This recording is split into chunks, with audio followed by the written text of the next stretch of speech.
eksploitasi fisik, psikologis, dan sosial dalam jangka waktu tertentu.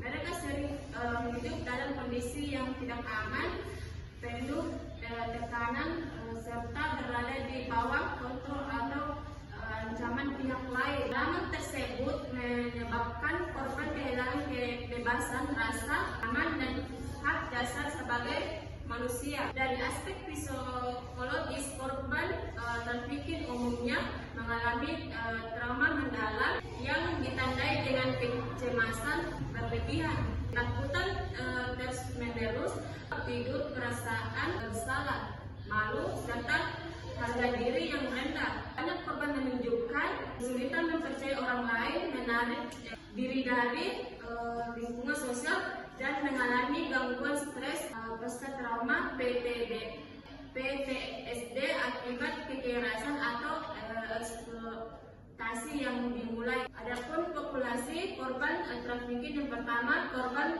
terdeteksi antara tahun 2008 dan 2023, jumlah korban perdagangan manusia yang teridentifikasi di seluruh dunia meningkat lebih dari 4 kali lipat, dari sekitar 30.000 menjadi hampir 134. Tahun 2020-2024 terdapat 1.198 perempuan dewasa Indonesia yang menjadi korban perdagangan manusia dalam kurang waktu tersebut. Masalah keperawatan SPKI yang pertama, stres, traumatik, gangguan kecemasan, harga diri terendah, situasional, coping individu tidak efektif, menarik diri, risiko bunuh diri, gangguan pola tidur. Adapun tujuannya SLDKI yang pertama, stres, tujuan respons trauma menurun dan klien merasa lebih aman. Gangguan kecemasan, tujuan tingkat kecemasan menurun, harga diri rendah, situasional, tujuan harga diri klien meningkat. Coping individu tidak efektif, tujuannya klien mampu menggunakan coping adaptif, menarik, tujuannya klien interaksi sosial. Risiko bunuh diri.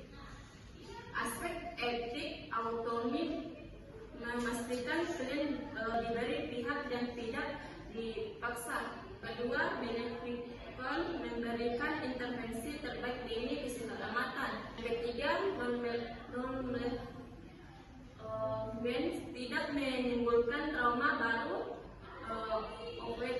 traumatisation, akses layanan setara tanpa diskriminasi. Yang kelima, konfidensiality, menjaga kerahasiaan lokasi, identitas, kondisi klien.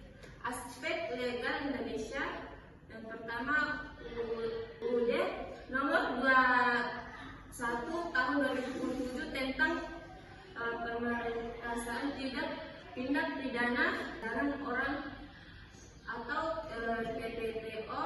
2. Peraturan Menteri TPA tentang layanan bagi korban kekerasan. Yang ketiga, puskesmas rumah sakit tentang penanganan korban kekerasan dan trafficking. Dan yang keempat, tenaga kesehatan wajib melakukan orientasi yang aman, melakukan jika ada indikasi TPPO kepada pihak berwenang. Dan yang terakhir, mengutamakan keselamatan korban dalam proses hukum. Faktor risiko korban yang pertama, kemiskinan, yang kedua, kekerasan dalam keluarga, pendidikan rendah, tawaran pekerjaan tidak jelas, migrasi tanpa dokumen, lingkungan sosial berisiko tinggi, dan terakhir itu minim plus net dari pengalaman lapangan. Contoh kasus, seorang perempuan usia 19 tahun diselamatkan dari praktik eksploitasi seksual. Klien tampak ketakutan, sulit tidur, sering menangis, merasa dirinya tidak berharga dan menolak berinteraksi dengan orang lain. Klien menunjukkan tanda stres, traumatik dan kecemasan berat. Diagnosa utama stres traumatik, fokus perawatan rasa aman, dan emosi pemilihan. Itu tadi hasil presentasi saya. Wabillahi taufiq wal hidayah. Assalamualaikum warahmatullahi wabarakatuh.